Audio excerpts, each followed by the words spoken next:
안녕하세요. 성형외과 김지영 교수입니다.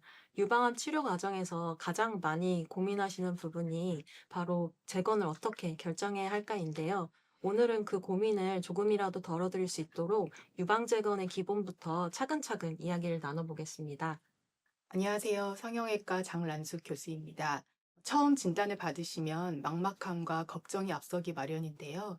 어떤 선택지가 있는지, 그리고 나에게 맞는 재건 방법은 무엇인지 두 편에 걸쳐서 정리해 드리겠습니다. 교수님, 우선 유방재건 수술이 무엇인지부터 간단히 설명을 부탁드리겠습니다. 유방 재건 수술이란 말 그대로 유방암 수술로 인해서 사라지거나 변형된 가슴을 우리 몸의 다른 조직이나 보형물을 이용해서 다시 원래의 모습과 가장 비슷하게 복원을 해주는 수술을 말합니다. 과거에는 유방암의 제거에만 집중했다면 요즘에는 암을 치료한 그 이후에 삶의 질을 매우 중요하게 생각하기 때문에 유방 재건술은 이제 유방암 치료의 필수적인 과정으로 자리 잡고 있습니다. 교수님, 환자분들이 재건 시기에 대해서도 많이 물어보시잖아요.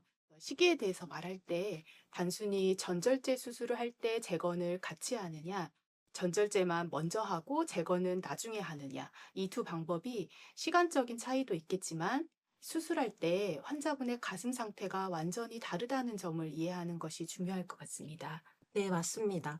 우선 즉시 제거는 유방외과에서 전절제 수술을 함과 동시에 저희 성형외과 팀이 들어가서 가슴을 만드는 경우인데요. 암이 유두나 피부를 침범하지 않았다면 유두와 유륜 그리고 피부 주머니는 그대로 남겨두고 안쪽에 유방 조직만 제거하고 그 빈 공간을 바로 볼륨을 채워주게 돼서 미용적으로도 좋은 결과를 얻을 수 있습니다. 네, 맞습니다. 즉시 제거는 겉 포장지는 그대로 두고 내용물만 바꿔주는 셈이라서 가장 자연스럽습니다. 반면에 지연 제거는 상황이 좀 다릅니다.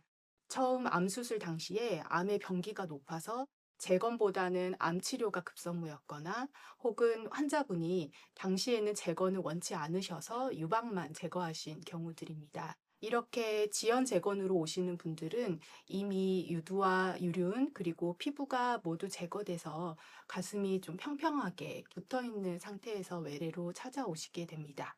그렇게 가슴이 평평해진 상태에서 나중에 상황이 좋아져서 재건을 결심하고 오시게 되는데요. 지연 재건은 없어진 피부를 조직 확장기로 늘려주거나 우리 몸의 배나 옆구리에서 피부를 가져와서 채워주는 과정이 필요하기 때문에 즉시 재건과는 수술적인 접근 방식이 조금 달라지게 됩니다. 이제 무엇으로 만드냐에 문제가 있을 텐데요. 크게 우리가 생각할 수 있는 게 보형물, 그리고 자가 조직이 있는데 어떤 차이가 있고 어떤 분들에게 적합할까요? 먼저 보형물 제거는 가슴 확대 수술에 사용하는 실리콘 보형물을 사용합니다. 수술 시간이 짧고 다른 부위에 흉터가 추가로 생기는 것이 없고 또 수술 후 회복도 빠른 장점이 있습니다. 가슴이 크지 않고 마른 체형이거나 빠른 일상 복귀를 원하시는 분들한테 적합합니다. 반면에 자가 조직 제거는 주로 뱃살이나 옆구리 살을 옮겨오는 거죠. 네, 그렇습니다. 내 살인 만큼 촉감이 부드럽고 따뜻하고 또 영구적인 장점이 있습니다. 또 뱃살로 수술하면 아무래도 뱃살이 빠지는 효과도 있을 것 같고요. 대신에 수술 시간이 길고 배나 등에 흉터가 남을 수밖에 없습니다. 하지만 방사선 치료를 해야 하거나 이전에 방사선 치료를 받은 적이 있다면 보형물은 아무래도 부작용 위험도가 조금 높아지므로 힘들더라도 자가 조직 재건을 권하는 경우가 있습니다. 교수님, 그 외래에서 환자분들이 가장 걱정하시는 부분들에 대해서 여쭤보겠습니다. 첫 번째는 수술이 너무 아프지 않을까요? 모형물은 뻐근한 이제 안쪽 통증을 많이 말씀하시고요. 자가 조직은 쉽게 설명할 때는 제왕절개 통증을 말씀을 드립니다. 하지만 요즘은 무통주사가 워낙에 잘 되어 있어서 통증은 충분히 조절 가능하니까 너무 겁먹지 않으셔도 됩니다. 네, 잘 알겠습니다. 두 번째 질문인데요. 양쪽 가슴이 짝짝이가 되면 어떡하죠? 사람 몸이 원래 완벽한 대칭은 아닙니다만 최대한 맞춥니다. 필요하다면은 반대쪽 정상 가슴도 같이 성형을 해서 대칭을 맞춰드리기 때문에 오히려 수술 전보다 모양이 더 예뻐지기도 합니다. 세 번째 질문입니다.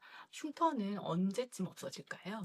흉터는 완전히 없어지진 않지만 1년 정도 지나면 하얗게 변하기 시작하고요.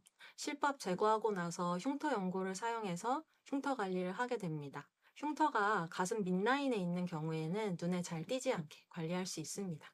교수님, 이런 질문도 있는데요. 혹시 재건 수술을 하면 암이 재발하는 걸 늦게 발견하거나 검사에 방해가 되거나 하진 않을까요? 네, 많이 궁금해하시는 부분입니다. 전혀 그렇지 않습니다. 수많은 연구 결과 재건 수술은 유방암 재발률이나 생존율에 영향을 미치지 않는다고 밝혀져 있습니다. 또한 암 수술 후에는 정기 검진을 꾸준히 하게 되기 때문에 설사 문제가 발생한다 하더라도 조기에 발견할 수 있어서 안심하셔도 될 것 같습니다. 마지막 질문입니다. 결국 보형물이냐, 자가조직이냐 하는 나에게 맞는 재건 방법을 결정할 때 가장 중요한 기준은 무엇이라고 생각하시나요? 의학적인 조건도 중요하겠지만 결국 환자분의 라이프 스타일과 가치관입니다. 내가 흉터가 싫은지 아니면 회복이 좀 빨라야 되는지 아니면 수술이 좀 커도 영구적으로 오래 갈 수 있는 그런 자연스러운 촉감을 원하는지 본인의 우선순위를 의료진에게 솔직하게 말씀해 주시면 저희가 그에 맞는 최적의 답을 찾아 드리겠습니다. 유방제거는 단순한 성형이 아니라 환자분의 몸과 마음을 치유하는 과정이니까요. 혼자 고민하지 마시고 꼭 전문의와 상의하시길 바랍니다.